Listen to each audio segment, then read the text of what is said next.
Anne-Sophie Lapix, France 2 annonce un changement avant son départ. Anne-Sophie Lapix vit ses dernières semaines aux commandes du 20h de France 2. Le bateau humanitaire de Rima Hassan figurait parmi les gros titres de l'actualité développés par la journaliste. Anne-Sophie Lapix a entamé l'une de ses dernières semaines à la présentation du 20h de France 2 ce lundi 9 juin 2025. Le sommet de l'océan à Nice, une opération spectaculaire de sauvetage dans le massif de la Chartreuse et le corps d'une mère de famille retrouvée dans son jardin ont fait partie des principaux titres de l'actualité. L'un des voisins a expliqué le mode de vie particulier de la famille, c'était une famille en intérieur. Fenêtres jamais aérées, volets jamais ouverts.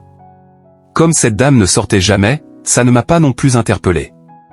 Le mari, âgé de 57 ans, a été mis en examen pour meurtre et recel de cadavres. Les sujets suivants se sont portés sur la hausse du prix des sodas, des biscuits et du cacao, les solutions envisagées par le gouvernement pour trouver 40 milliards d'euros, mais aussi sur l'interception du bateau humanitaire à bord duquel Rima Hassan et Greta Thunberg avaient pris place pour ravitailler des habitants de Gaza.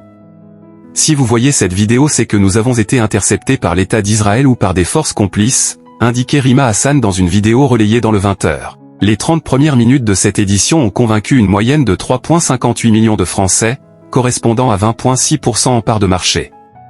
Les 20 minutes suivantes ont séduit une moyenne de 3,37 millions de téléspectateurs, représentant 18,6% des Français devant leur petit écran. Sur TF1, Gilles Boulot a attiré 4,78 millions d'individus et 27,2% de l'ensemble du public. Alors qu'on se rapproche du départ d'Anne-Sophie Lapix, cette dernière va connaître un changement ce mardi 10 juin. Dès 20h45, la chaîne publique dégaine le prix Urgence Océan, un sommet pour tout changer, animé par le duo Léa Salamé et Hugo Clément. Emmanuel Macron sera interrogé à cette occasion. Conséquence, Anne-Sophie Lapix, qui a rendu l'antenne à 20h50 ce lundi 9 juin, devra raccourcir son édition.